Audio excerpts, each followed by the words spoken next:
agora com um novo tema, né, dentro da filosofia contemporânea.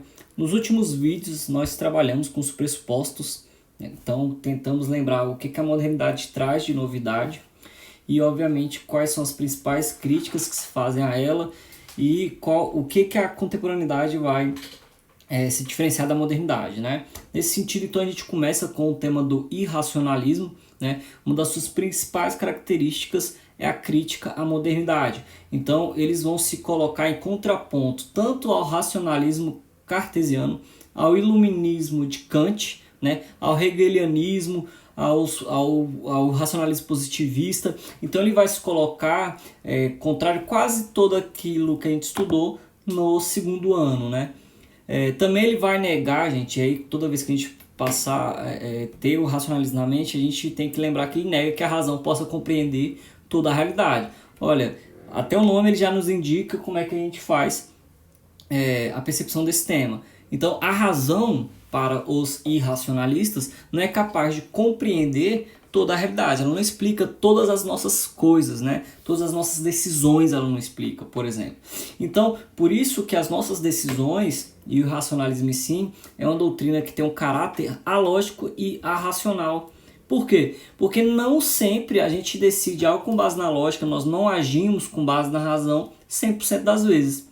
Então, para essa doutrina, em contraponto à razão, os seres humanos agem muito mais observando a fé, o sentimento, a intuição, a própria ação, dentre outros, que não seja a razão. Então, existem outros pontos que as nossas decisões vão se basear, as nossas escolhas, as nossas opiniões, que não de fato a razão, né? Para eles, a maioria dos nossos atos não são racionais, né? E aí eles vão dizer que o ser não se configura num processo racional, mas através de princípios irracionais. E aí, dentro desses princípios irracionais, a gente vai ver alguns, por exemplo, vontade de viver, vontade de poder em Nietzsche, né? O inconsciente de Freud. Então a gente vai ver como é que essas vontades, esse inconsciente, ele não é algo racional. Olha só que interessante, se lá com Hegel, por exemplo, a gente tinha uma frase que era o real é racional e o racional é real, agora com os irracionalistas, a gente vai ter que a irracionalidade do real e a irrealidade do racional. Quer dizer, aquilo que é racional não é real. É justamente irreal a gente pressupor isso, por exemplo, né? A gente começa então na aula de hoje, né, passando por cima de um cara chamado Schopenhauer, né? E a vontade irracional. Uma das principais ideias, gente, para o Schopenhauer é entender que o mundo, ele não é algo em si mesmo. O mundo não existe sem ser pela nossa representação que tem o mundo. O mundo é um fenômeno nesse sentido, porque o mundo só é aquilo que ele representa para nós. E por isso, se o mundo é representação, não é por meio da razão que a gente vai conhecer, mas por meio da vontade, né? Então é a nossa vontade de conhecer o mundo, a nossa vontade que representa esse mundo, que vai nos dizer o que é o mundo de fato. Tá vendo? O que pra gente é o mais importante aqui é compreender que não é a razão que determina o mundo, por exemplo. O que essa razão é, ou o que essa vontade é para Schopenhauer? Essa vontade ela é algo irracional, é algo cego, único, livre, insaciável. Essa vontade ela está o tempo todo, ela é como se fosse da natureza do ser humano.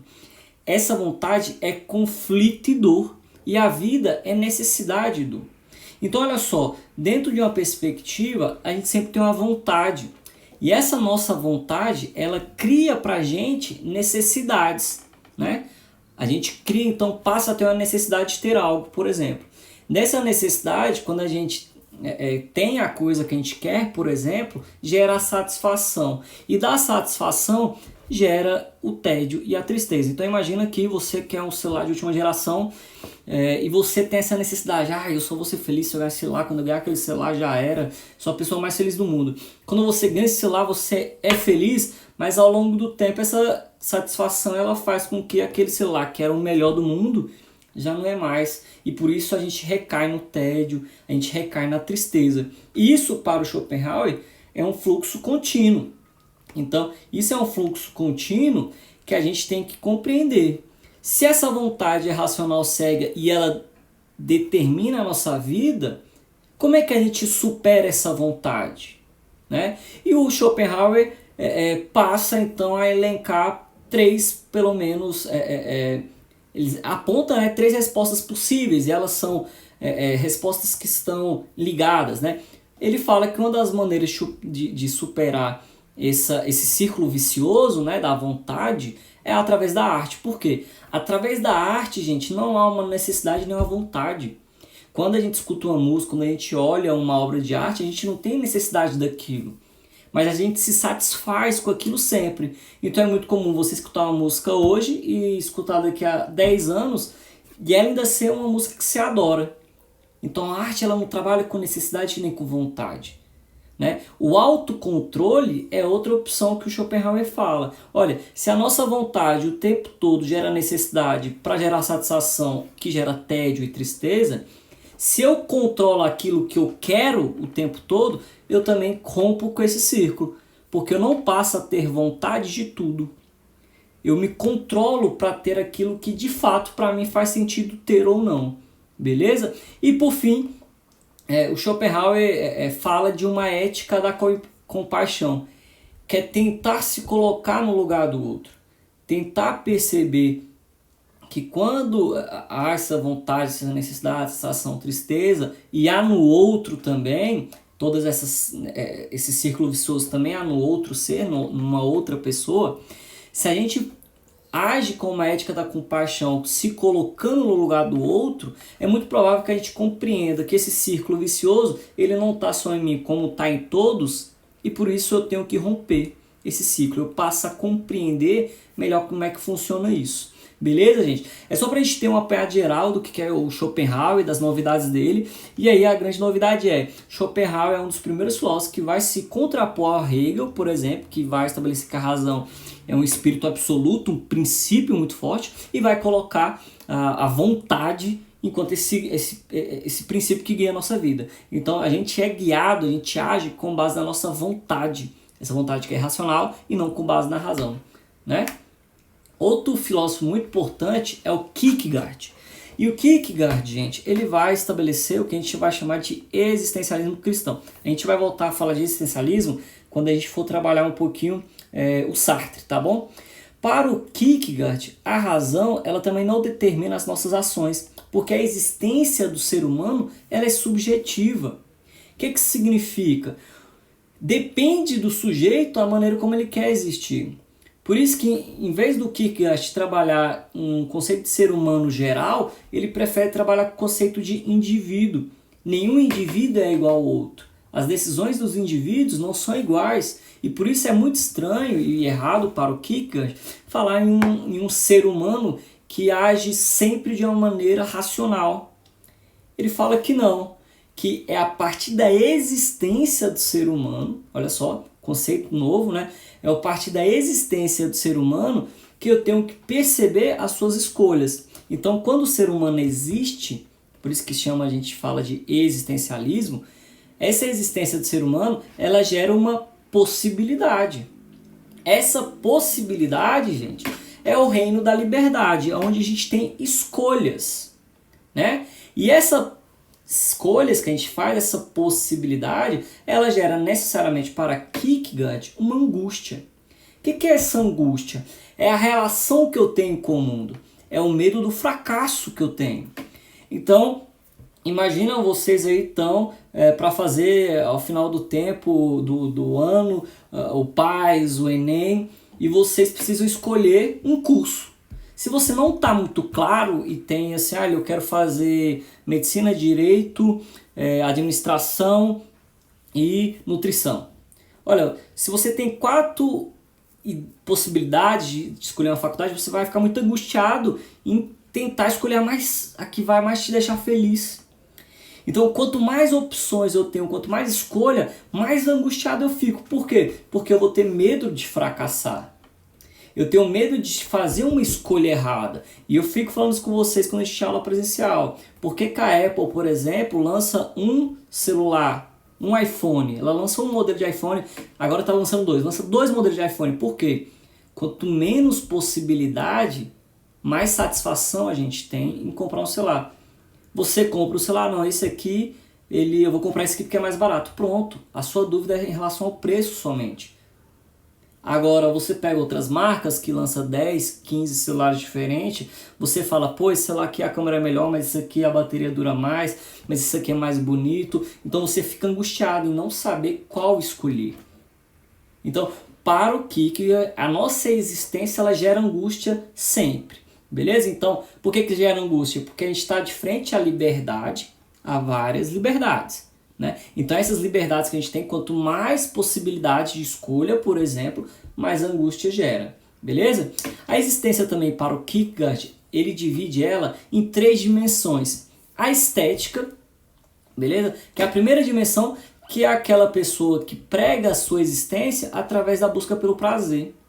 Então aquela pessoa que não se importa com nada além do próprio prazer dela. Beleza? Para o Kierkegaard, isso não é uma existência digna, por exemplo. O segundo dimensão da existência é a da existência da ética. Quando o ser humano age com ética, é o reino da liberdade para ele. Ou seja, quando eu compreendo que nem tudo que me dá prazer, eu realmente posso fazer. Por exemplo, me dá prazer ficar com os outros, né? Ter relacionamentos amorosos com as outras pessoas. Porém, se eu estou num relacionamento monogâmico, se eu combino, passo a namorar com a pessoa, se eu me comprometo com essa pessoa, eu não posso simplesmente, né, dado esse compromisso que eu tenho, que é um compromisso ético, eu não posso simplesmente ficar querendo pegar lá geral aí na rua. Por quê? Porque eu fiz uma escolha de ficar com uma pessoa. Não tem problema nenhum você querer ficar com várias, desde que você não se comprometa com uma outra. Então a existência ética, ela, a partir da liberdade que eu tenho, porque eu sou livre para me comprometer com alguém, por exemplo, eu escolho o que eu faço e o que eu deixo de fazer. Mas para o Kierkegaard, a liberdade mais, né, a dimensão mais forte é a dimensão religiosa, que é a fé. E por isso, o dado central da existência para o Kierkegaard é a fé. E a fé é um paradoxo. Né? Lembra lá da história do Abraão. Abraão, Deus dá o filho para Abraão e depois Deus fala, mate seu filho. E Abraão vai lá e tá pronto para matar. E a galera fala, opa, calma, parou, é uma brincadeira, sacanagem, não precisa matar. Olha só, Abraão entende que o prazer dele nesse caso, que era ter o filho, ele queria muito ter o filho, ele não vai ter, porque Deus pediu, por exemplo, para sacrificar o filho dele. Não é ético matar também. Mas dentro da esfera religiosa há um paradoxo. Porque olha só, não seria estranho Deus falar não mate e depois te ordenar que mata? Mas como a gente não é capaz de entender Deus para Kierkegaard, a gente não tem a capacidade mental, racional de entendê-lo, a fé ela tem que nos guiar. Então para Kierkegaard é a fé que é um paradoxo, né? O paradoxo seria algo que nem é certo nem errado ao mesmo tempo, mas que aos olhos de Deus para Kierkegaard tem sentido, né? O sentido, inclusive Deus pede o sacrifício, mas não com a intenção de que fosse sacrificado mesmo, por exemplo. Ele pede com a intenção de ver se de fato Abraão seguir a fé dele. Então, para Kierkegaard, o mais importante é a fé. Por isso que a gente vai chamar, gente, o existencialismo de Kierkegaard de um existencialismo cristão. É a partir das nossas escolhas, da nossa existência no mundo, que a gente vai entender esse mundo, né? E para ele, a verdade, então, é subjetividade. Então, o que é verdadeiro depende do sujeito. Algo pode ser verdadeiro para você e não para mim. Então, por exemplo, o que eu falaria? Por exemplo, pagode é um estilo musical bom? O que eu te falaria? Uai, depende. Depende do quê? Depende do sujeito. Se para um sujeito é bom e para outro é ruim, tanto faz. Pagode é bom e ruim ao mesmo tempo. Por quê? Porque a verdade ela é subjetiva. Ela é uma subjetividade. Ela depende, então, dos sujeitos. Beleza, gente? Então a gente finaliza aqui o racionalismo. Próxima aula a gente entra em Nietzsche. Valeu!